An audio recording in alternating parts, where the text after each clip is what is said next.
This is the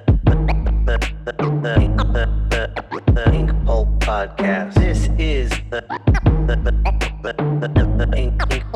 Inkpulp podcast. Comics, hip hop, life.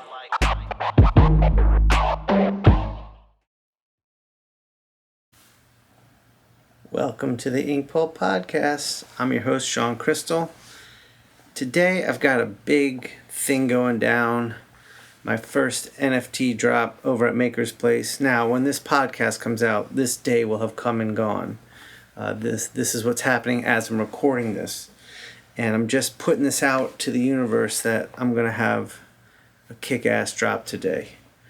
That's a hard thing for me to do. Just to say shit out there. It's like I'm hesitant, and that's fear. And that's fear that if it doesn't go well, I look like an idiot. But what are you gonna do? You gotta believe. So I think that's what I'm learning about manifesting shit is you just gotta believe. So I'm gonna believe that. So you should do the same. Try it. See if it works. We'll know when this comes out. I'll show you. Today on the Inkpulp podcast, we're taking another sneak peek at Inkpulp Instruction. This is from episode 2 with my man Eric Canete. This is a chapter, one of several chapters from the episode. So check it out and you'll get a taste of what this episode is all about, and then click the link in the description below and go grab yourself a copy. And if you're not familiar with Inkpulp Instruction, click the link below and check it out. Ultimately, it's a series of videos that are designed to get into the minds of today's top professional comic book artists and teach you how to be better at what you do. So that's the trick. And me too. It's not just a bunch of artists I know or don't know that are working, but me too. And I'm going to offer a lot. My background in teaching is coming out, and this is how I want to bring it to you. So peep this. Go to inkpulpinstruction.com. Be positive, manifest change, and attract shit to you. Enjoy. Peace.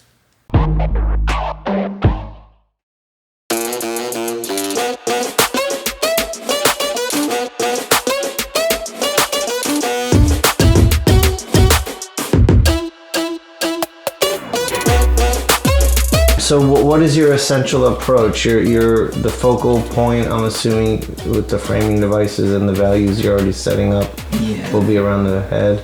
Yeah, and that's actually asinine to do. Because if you think about where the light source is coming from, all the framing elements, I could have been a little bit more heavy-handed about how I frame that head. Light source coming down from below, that head is just going to get cast in black. So I need to come up with a way to frame that skull so it's not black, dark, blot for a head behind like a dark black background. Right. Only because there was already so much that's happening in this area to help inform that light source, that sort of like flash of light that's coming from below. Yeah. I'd rather maintain that than to step away from it and go like, oh, but I'm also going to use strokes with the marker to help you understand what this form is, right? If it's not necessary, what are you going to do? What do you mean? Like you can't erase it. Yes, I can't erase it. So what will you do? It'd be interesting to see where your journey takes you as far as your body is moving.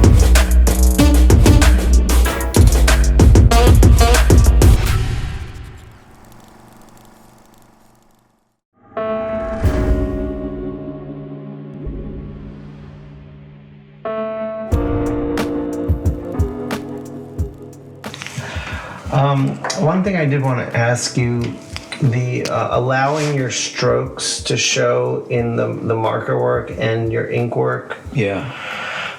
That's an intentional compositional element, is that correct? In what sense? Like the strokes of you're making all seem to point towards the focus of the image. No. That's actually misleading. In some cases, that may be accurate, but in most cases, it's to help. So in this case, yes, it would be partially accurate because there's a light source coming from below here, right? Mm-hmm. So the majority of the strokes are probably going to predominantly be aiming towards that general direction, right? Mm-hmm. Mm-hmm. But in the case of, so the added layer. And again, that's not wrong. That's actually very accurate. The added layer is that I try to do those strokes in order for you to understand the volume of the thing that I am rendering. Okay, that's what I was going to ask. Because that's what Tommy, in his video, he was always talking about how the direction of the strokes he's making are describing the volume of the form. Right. But I said it more eloquently than Tommy. Though. You definitely did. You're a more eloquent person. Just saying. Just wanted that to be clear, you know. Tommy's better celebrated than I am, but just more eloquent. Yes? So you're calling Tommy a Luddite? Less eloquent is what I said. Luddite, that's what I heard. Yeah. So what I'm saying is, he's less eloquent. Do you plan when you get down into the legs and feet to be using less and less gray? Less and less gray? No. Or lighter value? Lighter value. Okay. I think. And then eventually, obviously, just letting the tone of the paper take over, right?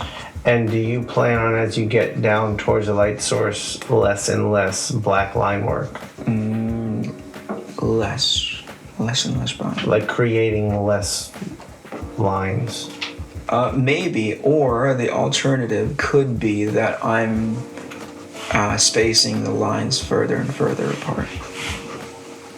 Does that make sense? Yeah, so you're creating a lighter optical value. Correct.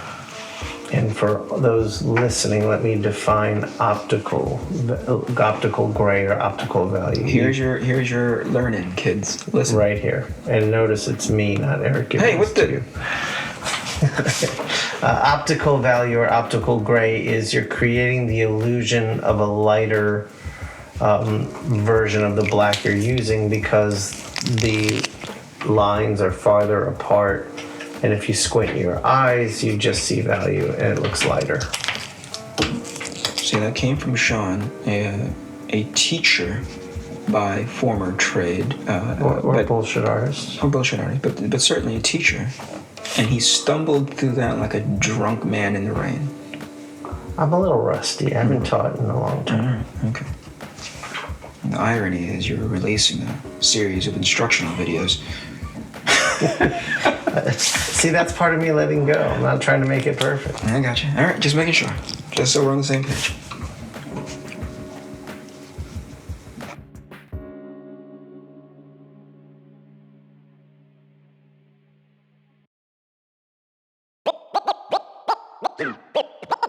This is the Inkpulp podcast. This is the Inkpulp podcast. Comics, hip hop, life,